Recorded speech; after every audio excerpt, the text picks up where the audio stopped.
nervous that we might hear someone scream out, "Dummy to go," at any moment, and we might not be ready to go. Other than that, I didn't mind the grunt work. I basked in the reflected star power around me. The Washington Post newsroom in 1982 felt like a grand social science experiment being conducted on hundreds of idiosyncratic journalists with IQs north of 130. I was assigned to the highly regarded Style section, a new, modern iteration of the women's pages, birthed in 1969 by the newspaper's famous editor, Ben Bradlee, who came up with the idea of a section for an edgy, in-your-face kind of writing that would push the boundaries of where soft news writing could go, stylistically, tonally, and topically.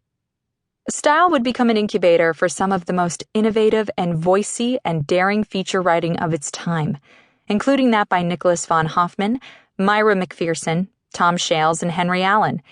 And there was Sally Quinn, who famously penned biting profiles of assorted Washingtonian types. Social climbers, players, takers, movers, and shakers. Even more famously, perhaps, Sally married Bradlee. More on that later.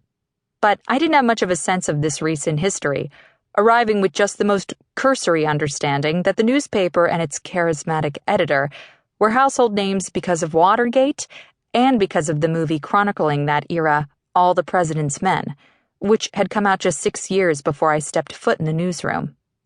Though the Style section had little to do with the paper's Watergate coverage beyond proximity, it shared a sense of collective self-importance and an aura of excitement that felt like a current of electricity was always running through it. Pulitzer Prize-winning journalists milled about, asking if so-and-so government official had returned their call, or if I knew where the empty notepads were. I did, eventually, and I was making every effort to answer them without letting on that I was as overwhelmed as I was. I could barely breathe those first few weeks, and spent much of my time avoiding eye contact and trying not to stumble over my words. Even though I certainly did not have a glamorous job there, I landed myself in a glamorous spot. We copy boys were young and female. Charlotte, Anne, Catherine, Elaine, Diane, and me. And that was enough of a draw for many of the middle-aged male reporters who, battling writer's block, would often get up from their computers and come over to shoot the breeze. Usually 3 of us were on duty at a time, and we just sat outside the glass wall of the managing and deputy editor's offices in a perfect row, like shiny new sedans on a car lot. The assignment editors sat in the next row, parallel to us, and they talked among themselves or to the writers they were currently editing. But we were able to hear what they were saying, and just sitting in such close proximity to great editors, editing great writers, was worth as much as a year or 2 at the best MFA program or journalism school in the country. They would sometimes look up and realize we were there, hanging on their every word. Occasionally, they would dole out a little mercy, offering advice to us about our, mostly imagined, writing careers.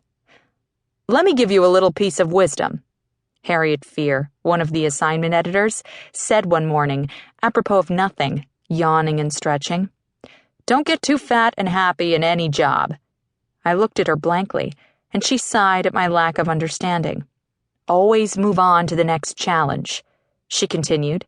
I nodded, though I still didn't completely understand what she was telling me.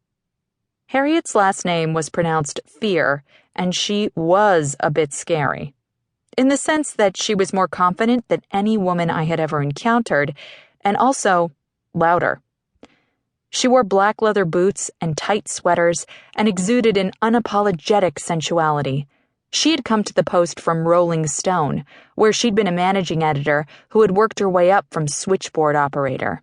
I like to think we copy aides reminded Harriet of her salad days, but I can't imagine she was ever as tentative as I was, and it's doubtful she saw any glimmer of herself in me. She was gutsy, brassy, of the original lean-in generation, decades before anybody was using that phrase. The Post was filled with characters like her, and the more I figured this out, the more hooked I was on the place. The smell, the noise, the hustle, all of it worked on me like an aphrodisiac. I loved it in its entirety, though each section had its own vibe, rhythm, and philosophy. As soon as you moved from the hard news newsroom, Metro, National, Foreign, Business, Investigative,